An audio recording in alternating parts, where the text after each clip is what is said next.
This conference will now be recorded. Okay, सुने guys, अगर omega हमने बोला कि पर सेकंड में कितना कवर कर रहा है, ओमेगा क्या होता है? Angle in radian upon time in second. यही तो ओमेगा की यूनिट होती है, रेडियन पर सेकंड। तो अगर ओमेगा निकालने को आपको बोला जाए तो ओमेगा कैसे निकालोगे, समझो। अगर आपको पूछा जाए ओमेगा कितना है, तो एंगल इन रेडियन क्या होगा? 2 पाई तो तब एंगल होगा जब वो एक पूरा चक्कर काटता है। सपोज करो n चक्कर काट रहा है वो, क्या कह रहा हूं मैं, प्लीज सपोज, एक सेकंड कर दूंगा। सपोज करें आप कि कोई बॉडी n रिवोल्यूशंस कंप्लीट कर रही है, तो यहाँ पे आ जाएगा 2 पाई n रिवोल्यूशन। अब ये जो n है, n किस में है? रिवोल्यूशंस पर मिनट में है। अब आपको नीचे क्या चाहिए? सेकेंड ही चाहिए डिनोमिनेटर में। तो सेकेंड ऑब्टेन करने के लिए आप क्या करोगे? इस n को कितने से डिवाइड कर दोगे? 60 से। इसलिए फॉर्मूला आया, इफ ओमेगा और n के बीच में omega equals to 2 pi n, अगर n दे रखा हो पर सेकंड में तो सिर्फ आएगा 2 पाई n, और अगर n दे रखा है मिनट में, पर मिनट में, तो आएगा 2 पाई n बाय 60। इस तरह से ओमेगा निकाला जाता है। ओमेगा मतलब कितना एंगल कवर्ड है कितने टाइम में। क्लियर है? तो 2 पाई इंटू n बार घुमा, वो तो हो गया पूरा एंगल। पर मिनट में दे रखा है तो 60 से डिवाइड कर दो तो ओमेगा दे देगा आपको। उसके बाद अल्फा क्या होगा? Omega 2 minus omega 1। भाई बाद वाली final velocity minus initial velocity, तो बाद वाली वेलोसिटी है 2 पाई n2 माइनस 2 पाई n1 अपॉन टाइम। तो 2 पाई n2 की वैल्यू थी 4500, n1 की वैल्यू थी 1200, दोनों आरपीएम में थे इसलिए डिवाइड किया 60 से, अपॉन टाइम कितना था? 10 सेकेंड्स। इतने से इतने में चेंज होने में उसको 10 सेकेंड्स का टाइम था, उससे डिवाइड किया, आंसर आ गया। अभी भी अगर किसी को डाउट लगता है, do let me no please. Anyone, any doubt, please let me no. बोलो प्लीज, किसी को कोई डाउट लगाओ, बताओ मुझे।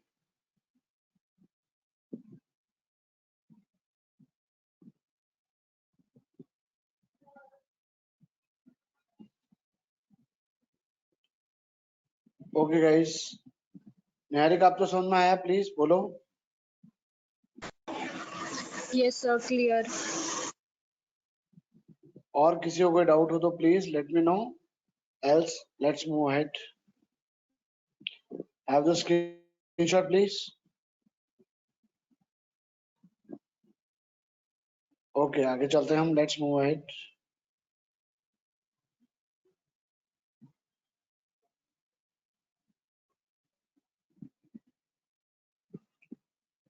कुछ जो बचे हुए क्वेश्चन है आप ट्राई कर सकते हैं। Now let's see, today's topic is moment of inertia. तो मोमेंट ऑफ इनर्शिया का क्या मतलब है, समझे प्लीज। मोमेंट ऑफ इनर्शिया क्या टॉपिक है, कैसे समझना है, देखो इधर। Moment of inertia plays same role in rotational motion as mass plays in linear motion. Linear motion में सपोज करो you want to move me, मैं बैठा हूं कहीं पे, आप मुझे मूव करना चाह रहे हो, तो जब आप मुझे पुश करने की कोशिश करोगे तो आपको क्या लगता है आपके लिए क्या चैलेंज आएगा कि सर आपका तो मास बहुत ज्यादा है इसलिए मैं तो मूव कर ही नहीं पा रहा हूँ। ऐसा ही सोच में आता है हमारे। तो मतलब बेसिकली जिस भी बॉडी को हम पुश करना चाह रहे हैं उस बॉडी का क्या काम में आता है? इनर्शिया। और इनर्शिया किसकी वजह से है? मास की वजह से।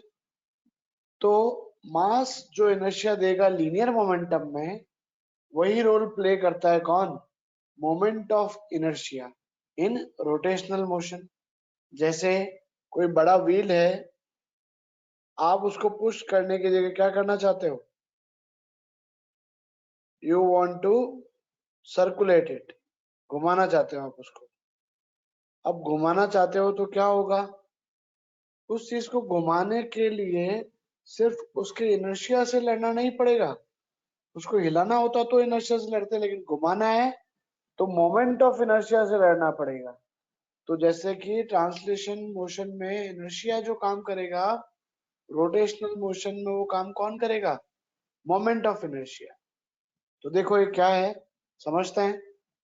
Important it is the property of a body due to which it opposes any change in its state of rest or of uniform rotation।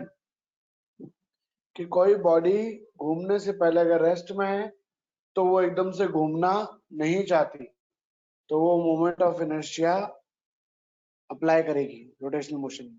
या अगर वो घूम भी रही है यूनिफॉर्म मोशन से, आप उसकी स्पीड कम या ज्यादा करना चाहते हो, तब भी वो आपको किससे लड़ना पड़ेगा? उसके मोमेंट ऑफ इनर्शिया से। तो जो एक्शन इनर्शिया करता था लीनियर मोशन में, मास एंड इनर्शिया, वही मोमेंट ऑफ इनर्शिया करेगा रोटेशनल मोशन। तो मोमेंट ऑफ इनर्शिया होता क्या है? Simply I equal to M R square. M R square में एम तो क्या है? मास। आर क्या है? Perpendicular distance of that mass from its rotational axis. जैसे कि समझाता हूं, ये एक्सिस है, थोड़ी गलत बन गई, वापस बनाते हैं। Please pay attention guys, okay. क्या है मोमेंट ऑफ इनर्शिया समझना। मैंने कहा ये आपकी क्या है? एक्सिस।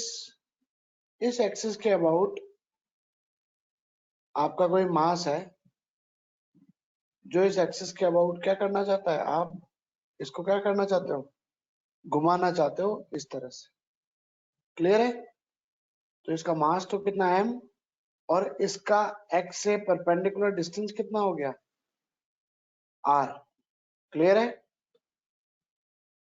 तो इसका मोमेंट ऑफ इनर्शिया मतलब आपको कितना इनर्शिया झेलना पड़ेगा या कितने इनर्शिया से लड़ना पड़ेगा, it would be equal to, I would be equal to m mass. तो लीनियर मोशन में सिर्फ मास या इनर्शिया होता था, लेकिन रोटेशनल में इसका एक्सिस से कितना डिस्टेंस है, उसका स्क्वायर कितना है, उससे भी आपको लड़ना पड़ेगा। मास तो है ही है, उस मास का उस एक्सिस से कितना डिस्टेंस है, उस डिस्टेंस का स्क्वायर, ये एडिशनल चीज ऐड हो जाती है। इसलिए बन जाता है आपका इनर्शिया की जगह क्या बन जाता है? Moment of inertia. क्या बना? Moment of inertia. इसको डिनोट हम आई से ही करते हैं। क्लियर है? तो let's see now, moment of inertia made up of number of particles.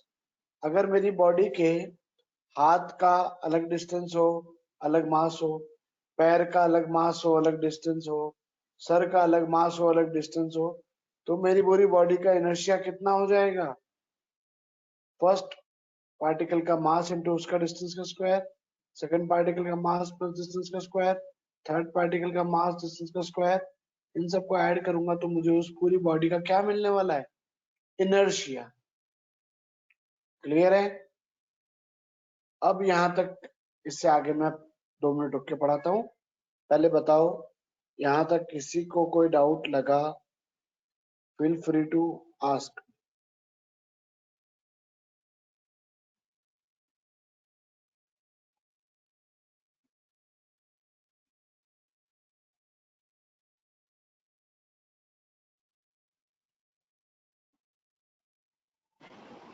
Sir हाँ बोलो। सर रोटेशनल मोशन में कंपलसरी है क्या कि वो सर्कुलर पाथ ही ट्रेवल करेगा? आवाज कट गई बेटा आपकी, समझ में नहीं आया, या तो वापस बोलो प्लीज, वॉइस कट हुआ आपका। सर अभी सही है? हाँ बोलो। सर रोटेशनल मोशन में कंपलसरी है क्या कि वो सर्कुलर पाथ ही करेगा ट्रेवल? यस। रोटेशन का मतलब क्या होता है? घूमना। तो जब पर ही रोटेशनल मोशन रहे, अगर लीनियर मोशन होता तो वहां तो सिर्फ इनर्शिया आता, बट अगर किसी चीज को रोटेट करवा रहे हैं, घुमा रहे हैं, तब क्या आता है? Moment of inertia. Sir like वो परफेक्ट सर्कल ही होगा? यस। अगर कोई चीज सोचो किसी एक्सिस से कहीं पे फिक्स्ड है, और अगर वो घूमेगी तो उसका क्या होगा? रोटेशन मोशन ही तो होगा, तभी एक फिक्स एक्सिस को हम बता सकते हैं। अदरवाइज एक्सिस क्या होगी? मूव होती रहेगी एक्सिस, कभी यहाँ कभी वहां, तो वो परफेक्ट सर्कुलर मोशन नहीं है। तो उस एक्सिस से कैसे डिस्टेंस लेंगे हम? तो इसलिए हम तो रोटेशनल मोशन को ही कंसिडर करेंगे।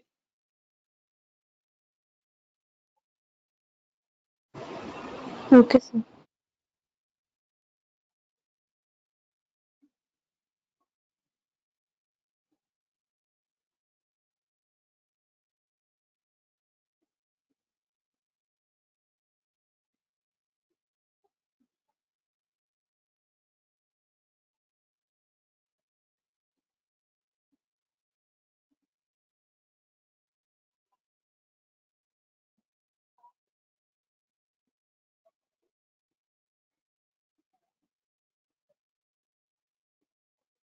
और किसी को कोई डाउट है?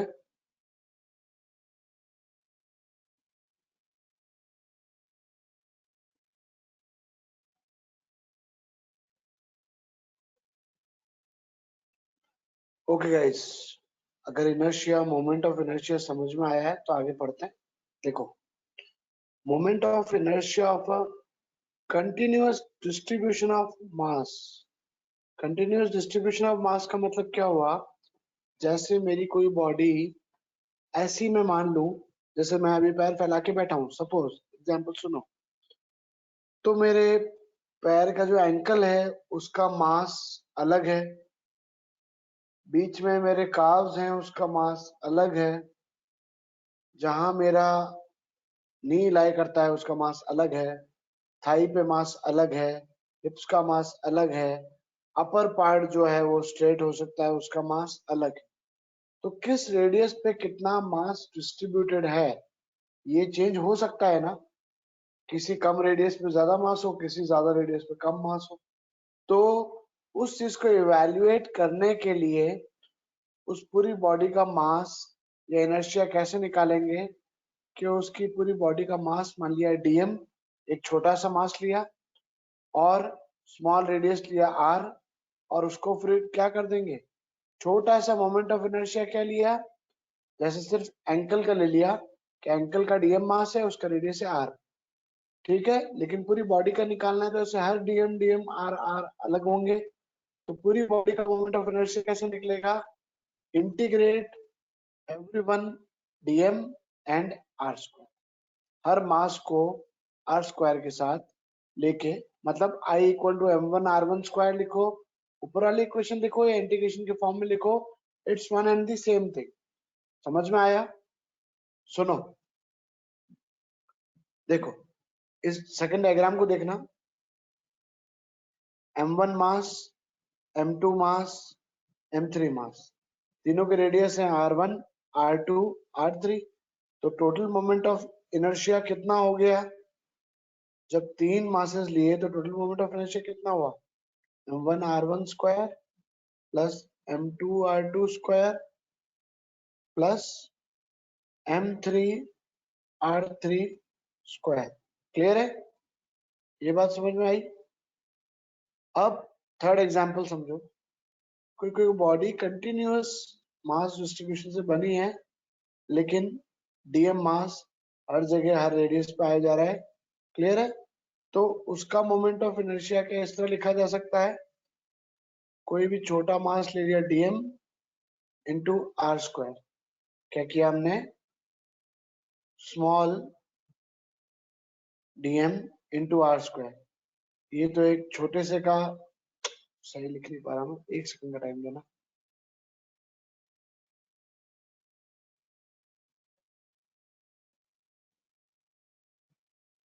वापस से लिखता हूँ, ध्यान दें प्लीज।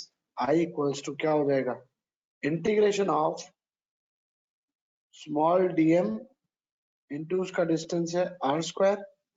ऐसे करके जितने भी मैं small dm dm dm dm dm दिए जाऊं, उन सब का डिस्टेंस का स्क्वायर लूंगा, तो सब अगर सेम डिस्टेंस पे लाई कर रहे हैं, 1 dm 2 dm 3 dm 4 dm, सबको क्या करूंगा, इंटीग्रेट करने का मतलब ही क्या होता है, एडिशन, एडिंग अप। ठीक है, तो इंटीग्रेशन के डायमेंशंस क्या होते हैं, इंटीग्रेशन का फॉर्मूला है देखो M R square, M R square formula है।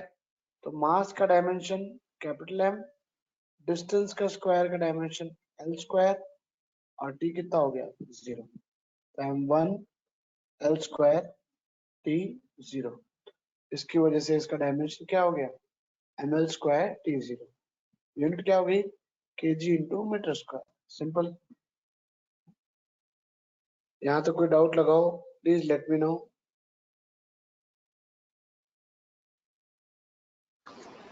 सर मुझे थर्ड डायग्राम समझ नहीं आया। क्या समझ नहीं आया, सर वो डायग्राम समझ नहीं आया। ओके मैं बता देता हूँ, फ्रेश पेज पे ले रहा हूँ, please have the screenshot first, screenshot ले लें आप, फिर मैं आगे स्टार्ट करता हूँ, समझा दूंगा मैं, डोंट वरी।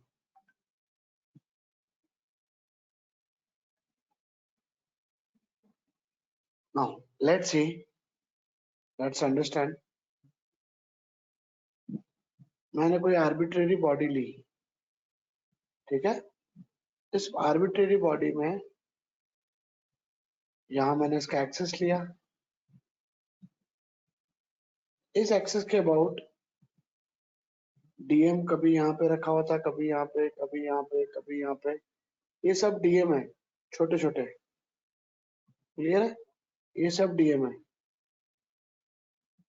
डीएम का मतलब छोटे छोटे मासेस है, क्लियर है। तो इसका क्या ओवरऑल इनर्शिया मैं इस तरह लिख सकता हूँ, ओवरऑल इनर्शिया अगर फर्स्ट पार्टिकल के लिखूं तो वो क्या हो जाएगा, m1 इंटू r1 का स्क्वायर, m2 इंटू r2 का square, plus m3 into r3 का square, plus and so on up to mn into radius n का स्क्वायर, क्लियर है। अब सपोज करो मैंने बताया कि हर मास का, हर छोटे मास का रेडियस क्या है, सेम है। तो जिन जिन का रेडियस सेम है, सबका सेम नहीं मान सकता ना, अलग अलग है, डिस्ट्रीब्यूटेड है। बट मैंने मान लिया कि सबका मास कितना है, डीएम मास है, तो इन सबको क्या मैं ये लिख सकता हूँ, समझना, अटेंशन पे करना, अंडरस्टैंड इट। क्या मैं सबको ये लिख सकता हूँ कि सम कर दो, समेशन ऑफ डीएम, हर एक का मास कितना ले लिया डीएम, हर एक का रेडियस ले लिया आर का स्क्वायर। तो चाहे मैं समेशन करके लिखूं, चाहे मैं इंटीग्रेशन करके लिखूं कि हर एक का मास मान लिया डीएम और हर एक का डिस्टेंस मान लिया एक्सेस से कितना है, आर स्क्वायर। तो अब किसी का, सबका डीएम मास है, किसी का रेडियस चेंज भी होगा, लेकिन अल्टीमेटली करना क्या है मुझे, उन सबको सम करके ऐड करके लिखना है, करना यही है। लेकिन उसको इंटीग्रेशन की फॉर्म में, सॉरी, उसको इंटीग्रेशन की फॉर्म में, इस फॉर्म में लिखा जा सकता है।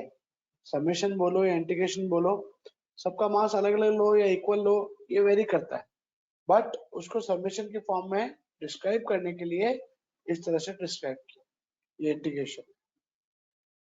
आप समझ आया, यस सर, नाउ क्लियर। और किसी को कोई डाउट है, ये इंटीग्रेशन। ओके गाइस, आगे चलते हैं please.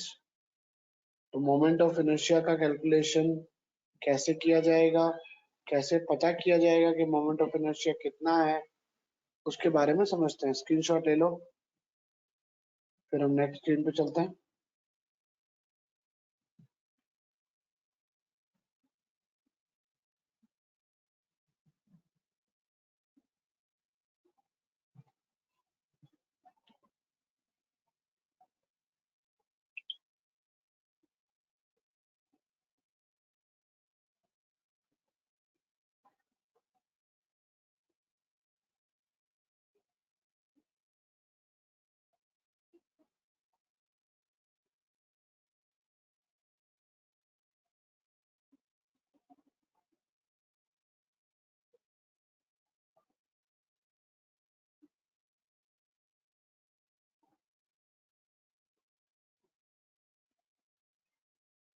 Okay guys, let's see now.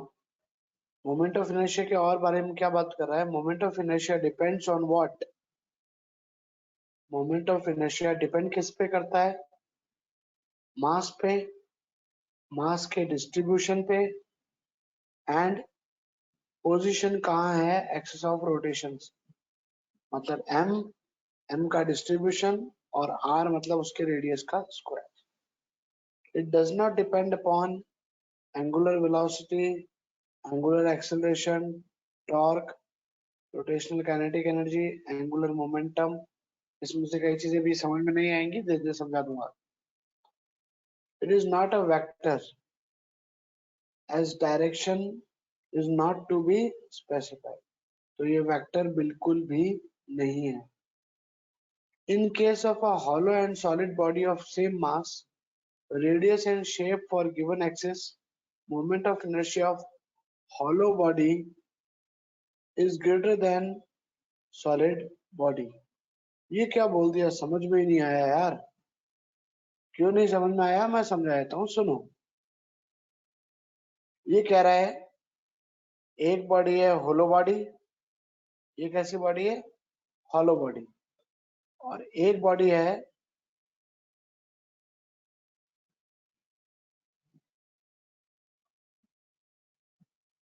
Solid body, ठीक है। अब हॉलो बॉडी में ये बताओ कि पूरा जो मास होगा बीच में से, जब वो हॉलो है तो पूरा मास कहाँ पे डिस्ट्रीब्यूटेड होगा? सरकमफ्रेंस पे। मास इसका भी एम है, मास इसका भी एम है।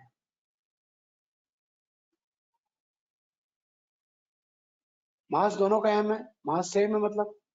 अब जब मास सेम है तो एच हॉलो बॉडी के अंदर तो हर मास का डिस्टेंस कितना हुआ?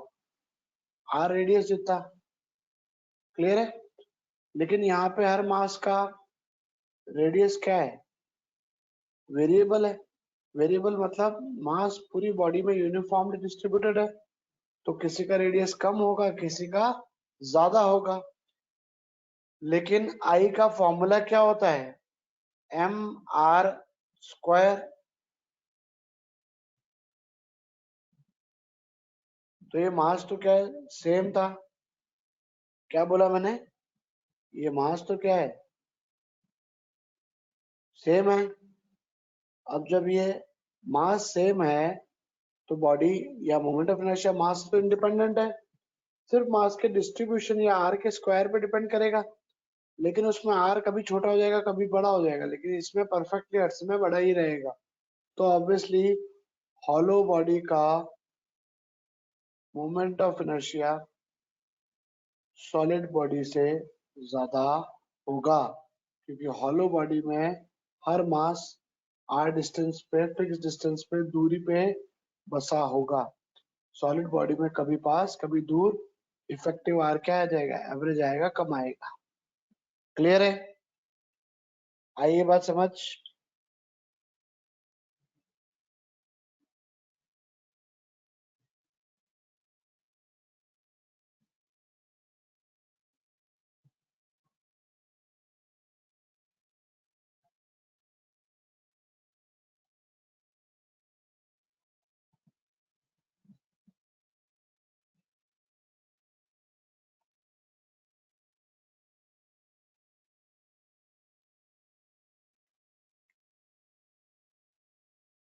किसी को कोई डाउट हो please let me know.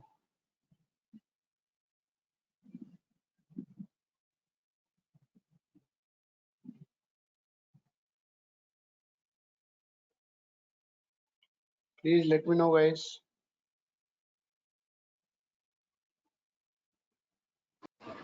Sir hollow का इनर्शिया क्यों ज्यादा होगा? एक बार फिर से एक्सप्लेन कर दो. अच्छा सुनो, दो बॉडी है अपने पास, नाम दे देते हैं तो थोड़ा इजी रहेगा. एक शिव की बॉडी, एक सुरेंद्र की बॉडी. ठीक है, सुरेंद्र की बॉडी हॉलो है, मतलब सुरेंद्र में जो मास है वो पूरा जो एकदम शरीर की जहां बाहर तक दिख रहा है ना वहां पे डिस्ट्रीब्यूटेड है. जबकि शिव की बॉडी क्या है, सॉलिड बॉडी है, तो उसमें जितना भी मास है वो कंटिन्यूसली हर जगह डिस्ट्रीब्यूटेड है. तो अभी एक बात बताओ, जब मोमेंट ऑफ इनर्शिया निकालोगे तो हमने क्या कहा है, मास दोनों बॉडी का सेम है, शिव का भी सुरेंद्र का भी. लेकिन सुरेंद्र में हर मास का डिस्टेंस कितना हो रहा है, सेंटर वाली एक्सिस से हर मास की दूरी कितनी हो रही है, एक्सट्रीम हो रही है. जितना ज्यादा भाई मैक्सिमम पे है ना, क्लियर है.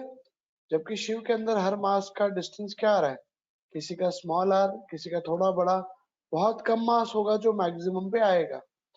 तो उसकी वजह से अगर आप देखेंगे तो इफेक्टिव रेडियस जो आएगा वो हॉलो बॉडी का ज्यादा आएगा in comparison to solid body, और मास दोनों का सेम है, तो obviously moment of inertia radius के स्क्वायर पे डिपेंड करेगा. तो इफेक्टिव रेडियस हॉलो बॉडी का ज्यादा आएगा, सॉलिड बॉडी का कम आएगा, इसलिए हॉलो बॉडी का मोमेंट ऑफ इनर्शिया ज्यादा होगा. क्लियर है? Okay sir, clear. फिर भी किसी को कोई डाउट लगाओ तो डू आस्क मी. सर ये 8th पॉइंट की फर्स्ट लाइन बता सकते हो वापस? It is not vector quantity because चाहे क्लॉकवाइज डायरेक्शन हो चाहे एंटी क्लॉकवाइज डायरेक्शन हो वो स्पेसिफाई नहीं किया जाता. Okay, at different values in different directions, so it is a tensor quantity not a vector quantity. Okay, अब टेंसर क्या होते हैं ये जब आप इंजीनियरिंग में आ जाओगे तब डिफाइन होगा आपके लिए. स्केलर वेक्टर जानते हो, एक टेंसर क्वांटिटी और होती है which is not to be defined right now. It's beyond your topic and understanding right now. Okay, anyone else? Okay guys, आगे चल के देखते हैं. If you want to have the screenshot ले ले please. किसी को कोई डाउट लगाओ तो प्लीज पूछो.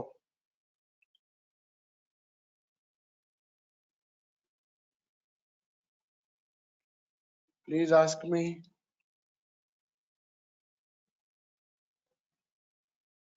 भाई दिन का टाइम है, सो तो नहीं रहो ना सब, एक एक करके सब रिप्लाई करो. किस किस के रिप्लाई है मेरे पास? दिया का है, संदीप, लक्षिका, सुरेंद्र, दिग्विजय, दिया, निहारिका, शिव. डाउट पूछ के कहाँ भाग गया भाई तू, रिप्लाई नहीं कर रहा. शिव प्रताप सिंह राठौड़, अच्छा अब आ गया. Okay guys, thank you for replying. Let's move ahead. What is radius of gyration? Important topic. कोई डाउट लगे do ask me, pay attention please. Radius of gyration क्या है, पहले डेफिनेशन पढ़ लेते हैं. Radius of gyration of a body about a given axis, किसी given axis के अबाउट क्या होगा, perpendicular distance of a point from the axis. किसी एक पॉइंट का परपेंडिकुलर डिस्टेंस है तभी रेडियस कहलाएगा. ऐसा पॉइंट है, इमेजिनरी पॉइंट माना है हमने, कि उस पूरी बॉडी का अगर मास एक सिंगल जगह पे कंसंट्रेटेड माने, ठीक है, whole mass of the body were concentrated at that point, तो बॉडी का मोमेंट ऑफ इनर्शिया क्या हो जाएगा? अभी जो आ रहा है डिस्ट्रीब्यूटेड मास में या कंसंट्रेटेड मास में सेम आएगा। तो उस समय उस कंसंट्रेटेड मास का जो रेडियस होगा उस एक्सिस से, to give the same moment of inertia, that point is called as radius of gyration. इसको समझाने के लिए मैं डायग्राम का यूज करूंगा। दोनों डायग्राम्स देखो। पहला डायग्राम देखो। फर्स्ट डायग्राम का मोमेंट ऑफ इनर्शिया क्या है? Let's see. M M M करके 5 मास दिखा रखे हैं आपको। तो हमारा मोमेंट ऑफ इनर्शिया कैसे निकालेंगे हम? Pay attention please. It would B, क्या हो गया? It would be m r1 square plus m r2 square and so on up to 5 तक आ जाएंगे, m r5 square ऐड कर करके, ठीक है, जितने मास है वहां तक। क्लियर है? अब अगर यही मैंने इन सब मासेस का कोई एक पॉइंट पे मास मान लिया कि इन सब स्मॉल मासेस का जो कंसंट्रेशन है वो इस पॉइंट पे है, जिसको कैपिटल एम से डिनोट किया है। क्लियर है? तो उसका मोमेंट ऑफ इनर्शिया क्या हो जाएगा? आई डैश बोलता हूं उसको। ये आई डैश कितना है? टोटल मास m इंटू के स्क्वायर। तो अब मैं क्या कह रहा हूं, आई और आई डैश की वैल्यू क्या है? सेम है। तब ये k क्या होगा? मतलब जब मैंने सारे मासेस की जगह कंसंट्रेटेड मास मान लिया और उस कंसंट्रेटेड मास से, सर आपकी आवाज बहुत अटक रही है। योर नेटवर्क इशू, किसी और कोई प्रॉब्लम आ रही है? बाकी बच्चे भी जवाब दें। Surendra, Digvijay, Shiv, no sir. बाकी बच्चों को प्रॉब्लम नहीं आ रही? Diya, might be, it can be your network. जहां आपको डाउट लगे या तो ऑफिस पूछ लेना या रिकॉर्डिंग देखो तो आराम से देखना। Okay, don't interrupt me guys now. जब मैंने अलग अलग मासेस लिए तो फर्स्ट मास का मोमेंट ऑफ इनर्शिया तो कितना है? mr1 स्क्वायर, सेकंड मास का mr2 स्क्वायर, थर्ड का mr3 स्क्वायर, फोर्थ का mr4 स्क्वायर, फिफ्थ का mr5 स्क्वायर। क्लियर है?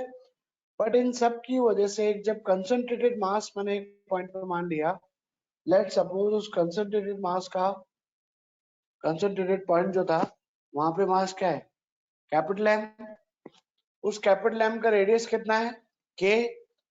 उससे और पहले वाले से जब हमने मोमेंट ऑफ इनर्शिया देखा तो दोनों केसेस में हमारा मोमेंट ऑफ इनर्शिया अगर सेम आ रहा है तो कंसंट्रेटेड मास मानने पे जो रेडियस आ रहा था कंसंट्रेटेड मास का, जिसकी वजह से मोमेंट ऑफ इनर्शिया सेम आ रहा है, उसको बोला जाता है रेडियस ऑफ गायरेशन।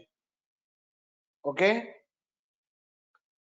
तो when square of radius of gyration is multiplied with mass, then moment of inertia क्या होगा? देखो, I equal to mk square, तो k की वैल्यू क्या आ गई? Root of I upon m, जहां k क्या है आपका? Radius of gyration.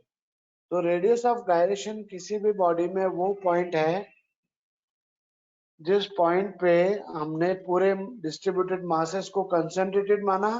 उस कंसंट्रेटेड मास का जो एक्सिस से डिस्टेंस है वो है रेडियस ऑफ गायरेशन, और उस मास का जो रेडियस है, क्लियर है, उसको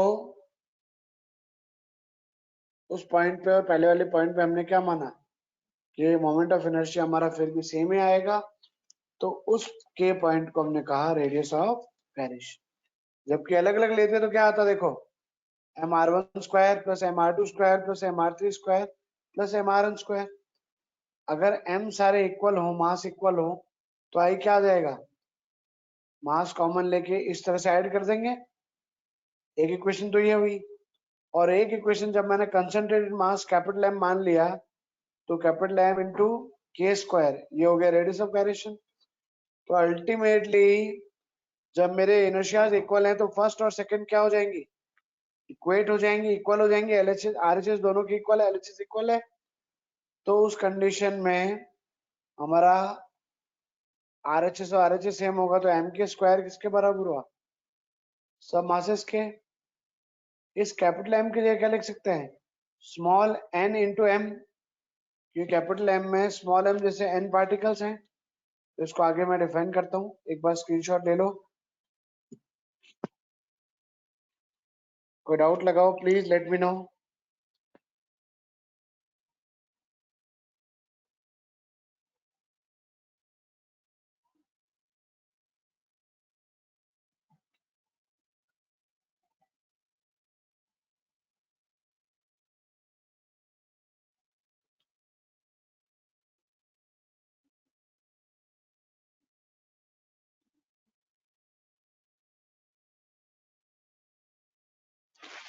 कोई डाउट लगाओ तो प्लीज बताएं मुझे।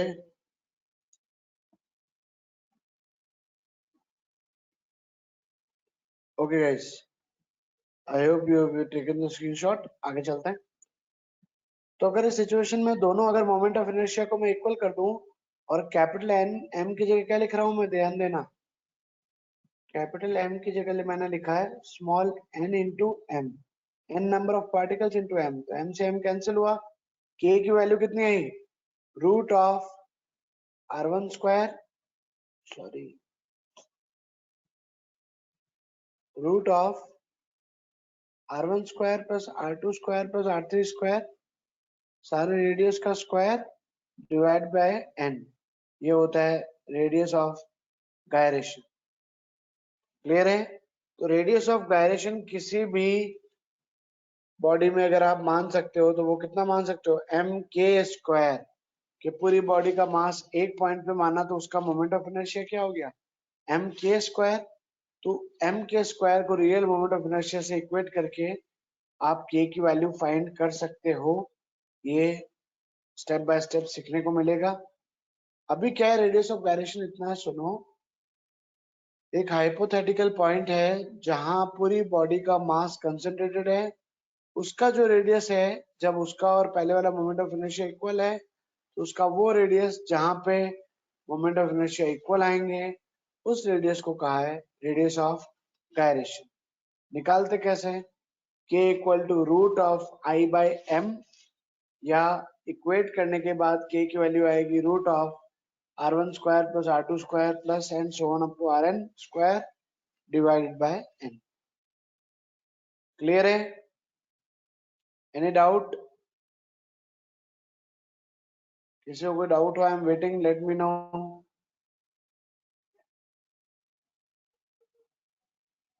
किसी को कोई डाउट है तो बोलो प्लीज।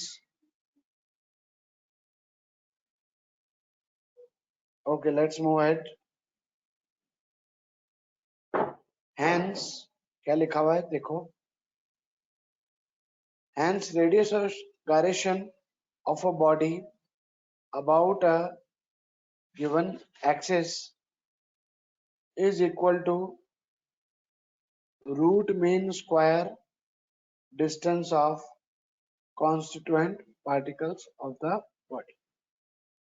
तो ये डिपेंड किस पे करता है, बॉडी की शेप पे एंड साइज पे, पोजीशन पे, configuration of the axis, axis कैसी है, एक्सिस का रोटेशन कैसा है, एक्सिस का अबाउट डिस्ट्रीब्यूशन ऑफ मास कैसा है, इन सब पे डिपेंड करता है। It does not depend upon mass, directly mass पे डिपेंड नहीं कर रहा, सिर्फ मास के डिस्ट्रीब्यूशन पे डिपेंड कर रहा है। Do remember this, okay. इसकी यूनिट क्या होती है, m0 l1 t0। क्लियर है, यहां तक रेडियस ऑफ गायरेशन में किसी को कोई डाउट लगा क्या, do let me no,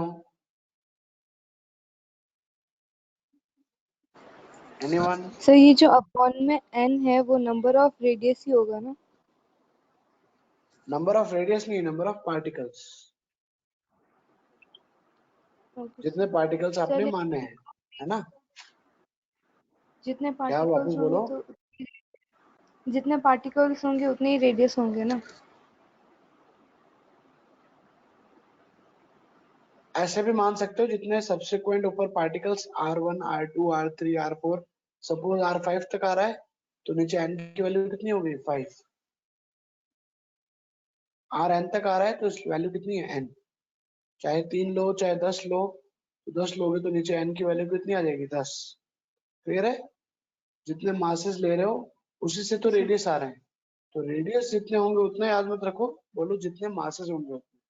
masses is the more correct word. You don't have to remember जितने रेडियस होंगे। रेडियस होंगे किसके? मासेस के तो होंगे ना। Okay, so I hope guys questions revise करेंगे। Moment of inertia, radius of gyration, ये टॉपिक आपके बिल्कुल क्रिस्टल क्लियर होने चाहिए। इसके आगे हम बाद में बात करेंगे, ठीक है? So I hope you can have the screenshot. किसी को कोई डाउट लगे do let me know. Okay, बोलो किसी को कोई डाउट लगे तो। Shiv, Surendra, Digvijay, Diya, Lakshika, Niharika, Sandeep, anyone, any doubt? Clear? Okay guys, moment of inertia, radius of gyration बहुत इंपॉर्टेंट है, बता देता हूँ। क्लियर है? चाहे आप इंजीनियरिंग में जाओ, चाहे आप कॉम्पिटिटिव एग्जाम की प्रिपरेशन करो, इस पर डेफिनेटली आपको क्वेश्चंस मिलते हैं। तो centre of mass, moment of inertia, इन चीजों को बहुत अच्छे से क्रिस्टल क्लियर रखो। क्लियर है? पुरानी रिकॉर्डिंग्स देखो अगर कोई डाउट लगे तो। ओके, काम कंप्लीट यहाँ तक टिप टॉप रखना, उसके बाद मंडे को मिलते हैं, आगे काम करेंगे। Alright guys, bye for now.